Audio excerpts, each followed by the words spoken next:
చాలా unfortunate accident జరిగింది. చాలా సాడ్ ఇన్సిడెంటు.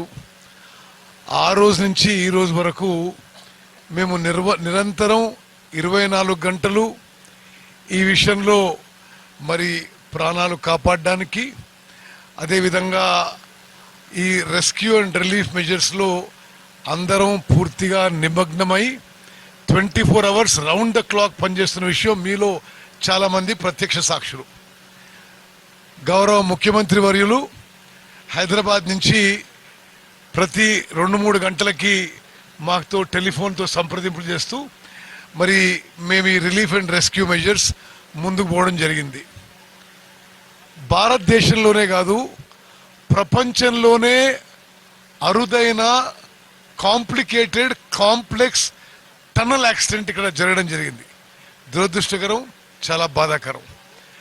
అయితే ఆ విషాద సంఘటన నుంచి తేరుకొని ప్రాణాలు కాపాడుకొని ఏ విధంగా ముందుకు పోవాలో మేము నిరంతరం కృషి చేస్తున్న విషయం కూడా మనవి చేస్తూ, నేను 1-2 నిమిషాలు మనవి చేసి గౌరవ ముఖ్యమంత్రి గారు మాట్లాడతారు. ఈ సంఘటన విషయంలో ఆ ప్రాణాలు కాపాడడానికి our efforts are continuing.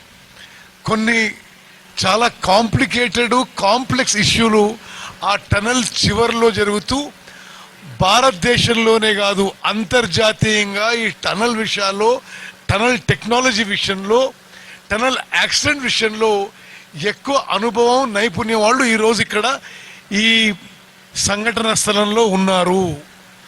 Indian army, Indian నేవీకి చెందిన MARCOS, marine commandos, border roads organisation, national NDRF, SDRF, Singareni collieries, మరి national geophysical research NGRI, geological survey, ఈ విధంగా 11 సంస్థలు దేశ విదేశాల నుంచి ఇక్కడ మరి మనందరం కూడా కలిసి ఒక కోఆర్డినేటెడ్ ఎఫెక్ట్తో, ఒక యూనిఫైడ్ కమాండ్తో ముందుకు పోవడం జరుగుతుంది.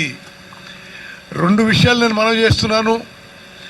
మరి ప్రాణాలు కాపాడడానికి రెస్క్యూ అండ్ రిలీఫ్ మెజర్స్ ఇంకా కంటిన్యూ అవుతున్నాయి. రెండో విషయం, ఈ ఎస్ఎల్బిసి ప్రాజెక్టు తెలంగాణ రాష్ట్రానికి ఒక బూన్గా ఇది డిజైన్ చేయబడ్డది. శ్రీశైలం నుంచి కింది నుంచి 30 టీఎంసీ నీళ్లు గ్రావిటీ ద్వారా ఒకసారి మొదలు పెడితే రూపాయి ఖర్చు లేకుండా తెలంగాణ రాష్ట్రానికి 3-4 లక్షల ఎకరాలకి నీళ్లు తీసుకొచ్చే ఈ సొరంగ మార్గం 20 ఏళ్ల సంది పనులు నడుస్తున్నాయి. ఇది మాకు టెంపరీ సెట్ బ్యాక్ మాత్రమే. ఈ ఎస్ఎల్బిసి టనల్ వర్క్స్ పూర్తి చేస్తామని చెప్పి ముఖ్యమంత్రి గారు, మేము మీ అందరికి మనవి చేస్తూ, మరి మీరందరూ కూడా చాలా పాజిటివ్గా, చాలా కన్స్ట్రక్టివ్గా మీరు కూడా ఇక్కడ చాలా క్లిష్ట పరిస్థితుల్లో, ఇంత మారుమూల ప్రాంతంలో మీరు మాతో కోఆపరేట్ చేసినందుకు, కోఆర్డినేట్ చేసినందుకు మీకు కూడా నేను మనస్ఫూర్తిగా ధన్యవాదాలు తెలియజేస్తూ